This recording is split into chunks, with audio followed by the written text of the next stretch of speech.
Guys, welcome to yet another session of Total commerce.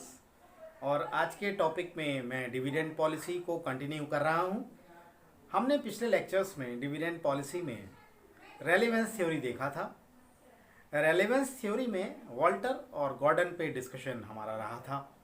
इस lecture में मैं आपसे डिस्कस करूंगा एमएम थ्योरी के बारे में।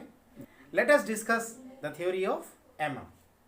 एक्चुअल में एमएम की जो थ्योरी है टू पार्ट्स में आप इसको बोल सकते हैं। एक तो मिलर है और एक मोदिग्लियानी है।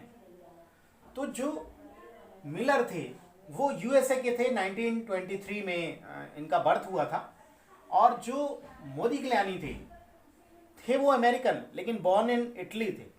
और जो मोदिग्लियानी की थ्योरी थी, तो मोदिग्लियानी की इस थ्योरी के लिए उनको 1985 में नोबेल प्राइज मिला और वो मिला था कॉर्पोरेट फाइनेंस के लिए।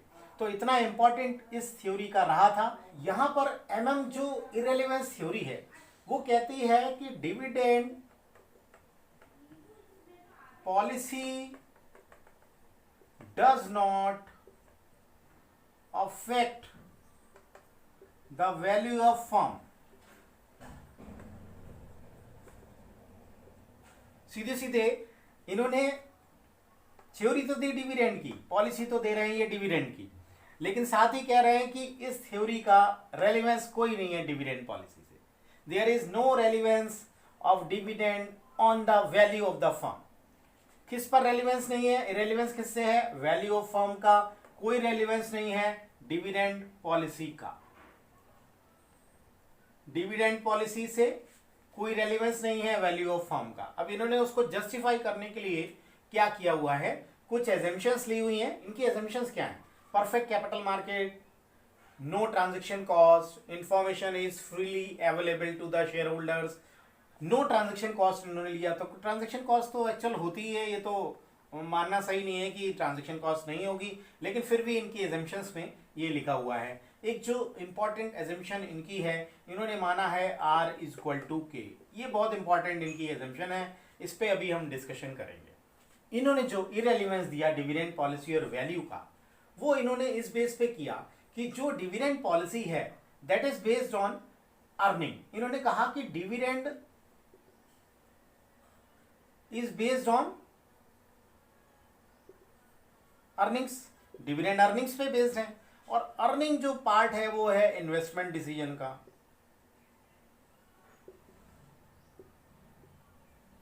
सिंपल सा इन्होंने ये बोला कि आपका डिविडेंड जो है वो अर्निंग पे बेस्ड है और अर्निंग जो है वो इन्वेस्टमेंट डिसीजन का पार्ट है। तो डिविडेंड का डिविडेंड पॉलिसी से कोई मतलब नहीं है, उसका डिविडेंड डिसीजन, उसका डिविडेंड डिसीजन से कोई मतलब नहीं है। सिंपली इसने ये कहा, इसका मतलब है इन्वेस्टमेंट डिसीजन से। करेक्ट है। एक तो इन्होंने ये एक एज्यूम किया हुआ था। दूसरा इन्होंने एक ये माना है कि R is always equal to K।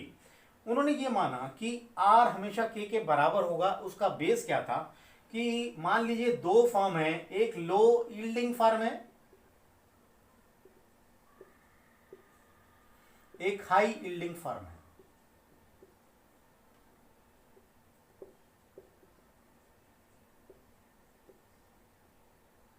अब लो और हाई का समझ लेते हैं। मतलब यील्डिंग का मतलब हो गया कि हमें कितना रिटर्न मिल रहा है। एक फर्म का कम रिटर्न है, एक का ज्यादा है।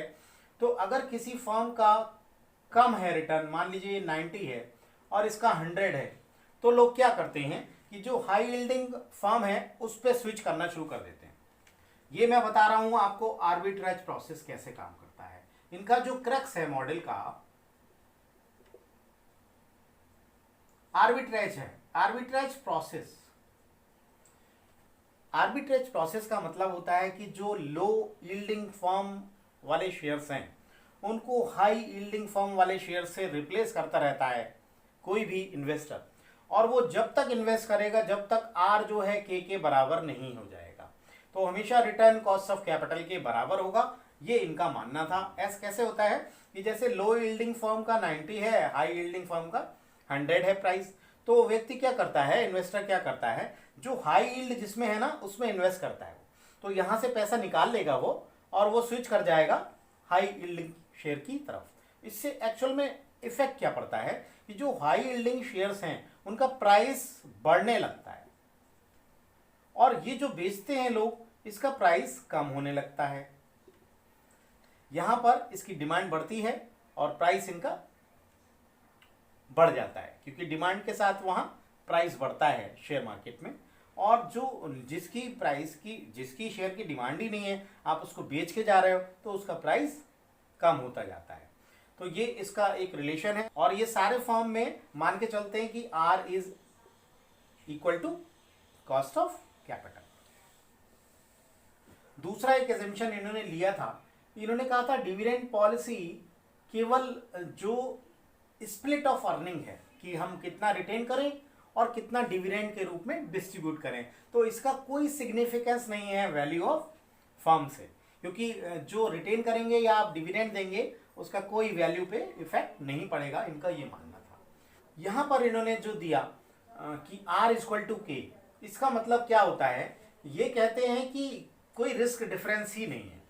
तो जब रिस्क डिफरेंस नहीं है तो R will be equal to K है। मैंने आपको यहाँ R के बारे में डिस्कशन किया था पिछले लेक्चर में मैंने आपसे कहा था R बराबर है डिविडेंड यील्ड के, आपको याद आ रहा होगा तो, plus capital gain yield.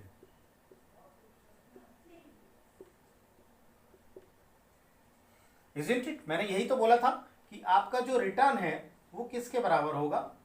Return को हम R से डिनोट करेंगे तो हमारा R इक्वल टू होगा डिविडेंड यील्ड।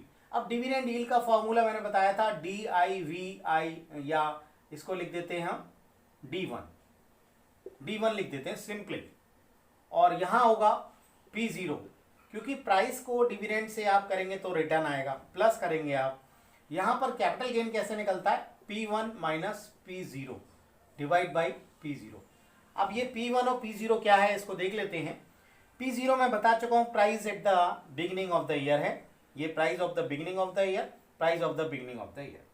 तो price of the beginning of the year and price of the end of the year, ये आप जब घटाओगे तो आपका कैपिटल गेन पता चलेगा। आप देख लेते हैं, जैसे मान लीजिए ये 110 रुपए है और ये 100 रुपए है, तो ये जो कैपिटल गेन बना वो आपका कितना बना, और प्राइस 100 रुपए का था ही, तो 100 रुपए पे ये 10 और 110, ये 100 रुपए में 10 रुपए आएगा आपका, तो कैपिटल गेन हो गया, ये करेक्ट हो गया। तो यहां पर dividend yield plus capital gain yield आप कर लेंगे। अब यहां पर इसको हम इस तरह से दिखा सकते हैं, इसको क्लियर है ये। चलिए ले लेते हैं प्राइस P0 निकालना है अगर हमें सपोज इस फॉर्मूले से, तो हमारा क्या फॉर्मूला रहेगा, D1 तो हम रखेंगे ही रखेंगे, D1 को P1 से हम ऐड कर देते हैं price at the end of year, और यहां पर हम अगर 1 प्लस R कर दें तो हमारा प्राइस एट द बिगनिंग आ जाएगा, करेक्ट है। तो हम देखते हैं यहां पर R जो है, R की वैल्यू हम इसे K से कन्वर्ट कर देते हैं, क्योंकि R K के बराबर मान के चल रहे हैं ये, इसलिए इन्होंने R की जगह यहाँ K ही ले लिया। तो जो हमारा फॉर्मूला इसका बनेगा क्वेश्चंस के लिए, वो R की जगह हम K को यूज कर रहे हैं। P0 इक्वल टू होगा D1 प्लस P1, यानी dividend at the year end और price at the year end, divide करेंगे 1 plus cost of equity KE से। ये आपका फॉर्मूला हो जाएगा जो आप इसको यूज करोगे। अच्छा, इसी फॉर्मूले से अगर हमें सपोज ये फॉर्मूला हमारा आगे क्वेश्चंस में काम आने वाला है, इसको आप नोट डाउन कर लें। ये तो मैंने एक ब्रीफ बताया अंडरस्टैंडिंग कि ये फॉर्मूला ड्रॉ कैसे हुआ है, इसमें क्या क्या इंक्लूड है। देखिए डिविडेंड यील्ड है और इसमें कैपिटल गेन यील्ड है, दोनों हैं, और यहाँ प्राइस निकालने के लिए आपको 1 से प्लस कर देना है कॉस्ट ऑफ इक्विटी को, तो आपका price at the beginning of the year आ जाएगा, जो अपना अमाउंट आपने इन्वेस्ट करके ये यील्ड कमाया है, करेक्ट। तो ये फॉर्मूले से हम दूसरा इसको प्राइस P1 निकालना है अगर हम, तो कैसे निकालेंगे, आइए उस फॉर्मूले को देख लेते हैं। तो P1 इक्वल टू क्या होगा, देखिए P1 इज इक्वल टू होगा, हम देखिए क्रॉस यहाँ पर इस फॉर्मूले में P1 को हम अगर 1 से डिवाइड कर दें और क्रॉस मल्टीप्लाई कर दें तो ये फॉर्मूला क्या बनेगा, ये देखते हैं। देखिए P1 इज इक्वल टू, इसकी मल्टीप्लाई कर देते हैं, P0 1 plus KE cost of equity और माइनस D1 कर देंगे आप। तो ये जो दूसरा फॉर्मूला है ये इनका इस तरह से डिजाइन किया हुआ है। हमें ये दो ही फॉर्मूले चाहिए होंगे। नंबर 1 ये फॉर्मूला चाहिए होगा और मैं यहां पर इसको अब रब कर देता हूं। एक फॉर्मूला तो ये चाहिए होगा हमें और दूसरा फॉर्मूला हमें ये चाहिए होगा। आगे क्वेश्चंस में हम इसको डिस्कस करने जा रहे हैं। आइए ले लेते हैं बहुत सिंपल सा एक क्वेश्चन, या मैं क्वेश्चन से पहले आपको एक जस्ट लॉजिक बता दूं कि ये कैसे डिजाइन किया हुआ है इसको, है ना। मान लीजिए मैं यहां ले लेता हूं जैसे P1 110, करेक्ट। P1 मैंने ले लिया 110, मैंने ले लिया P0 100, ठीक है, और एक मैंने ले लिया D1 10 रुपीज सपोज। ये मैंने फिगर्स ले ली हैं, P1 110, P0 100 और D1 10। अब इस बेस पे हम देख लेते हैं क्योंकि हमें तीनों चीजें मिल गई, P1 मिल गया, P0 मिल गया और D1 मिल गया। देखते हैं इसका रिटर्न आ रहा है क्या। देखिए हमने लिखा है D1 कितना है 10, तो 10 रुपीज में D1 हो जाएगा और P0 आ जाएगा हमारा 100 रुपीज, ठीक है। ये किसके बराबर होगा, हमने लिखा है P1 माइनस P0। P1 कितना है 110 माइनस 100, ये भी ठीक है, डिवाइड बाई 100, हमें इसके बराबर होगा ये। अब हम यील्ड देख लेते हैं इसकी कितनी बन रही है, 10 प्लस ये भी 10 हो गया, डिवाइड बाई 100, एलसीएम लेंगे तो ये कितना आ गया 20 बाई 100। इसका मतलब ये 20% का यील्ड हुआ, या आप कह सकते हो 0.20, ये आपका आर हो गया या आपका KE हो गया 0.2, ठीक है। तो KE या आर हो गया 0.2। यहां तक तो क्लियर है ना। 20% का रिटर्न आया था तो रिटर्न कॉस्ट ऑफ इक्विटी के बराबर हो रहा है ये कह रहा है। तो हमें अगर प्राइस 0 ईयर का निकालना है, कितना पैसा लगा था 1 प्लस KE, और उसको मल्टीप्लाई कर देंगे P0 से, तो आपका फिगर आ जाएगा जो करंट वैल्यू, जो प्रेजेंट वैल्यू है। तो आपको प्रेजेंट वैल्यू निकालने के लिए 1 प्लस KE करना होगा और उसको मल्टीप्लाई किससे करेंगे, 1 प्लस KE को मल्टीप्लाई कर देंगे P0 से, तो आपका प्रेजेंट वैल्यू आ जाएगा। और प्रेजेंट वैल्यू इस केस में देख लेते हैं अगर, तो देखते हैं इसको, 1 प्लस KE का मतलब 1 प्लस 0.20 और इंटू कर देंगे आप P0 100, तो ये कितना आ रहा है 120। यही आपकी प्रेजेंट वैल्यू है और ये बिल्कुल सही है, एक्यूरेट है। देख लेते हैं हम, क्योंकि आपका जो मार्केट प्राइस है 110 है और डिविडेंड 10 है, तो आपकी जो अर्निंग हुई 110 और 10 120 रुपीज हुई। तो आपकी प्रेजेंट वैल्यू जो वेल्थ हुई वो 110 और 10 120 हुई, और यही आपकी वेल्थ इस फॉर्मूला से भी प्रिडिक्ट हो रही है। तो आपका ये फॉर्मूला आपने ये जस्टिफाई कर लिया कि ये करेक्ट है। आइए बढ़ते हैं एक क्वेश्चन की तरफ। करेक्ट, मैंने आपके लिए एक क्वेश्चन ड्रॉ कर लिया है। A company has 10,000 shares of ₹100 each, उसके पास आउटस्टैंडिंग 10,000 शेयर्स हैं। डिविडेंड पर शेयर 5 रुपीज उसमें दिया हुआ है, वो डिक्लेयर करती है, और कैपिटलाइजेशन रेट है 10%। ये कैपिटलाइजेशन रेट जो दिया हुआ है it is actually the KE, ये कॉस्ट ऑफ इक्विटी है, इसको ध्यान रखिएगा। What will be the share price at the end of the year. आपको पूछ रहा है कि हमें आप ईयर एंड का शेयर प्राइस बता दीजिए, यानी P1 पूछ रहा है ये, और P0 आपको गिवन है 100 रुपीज।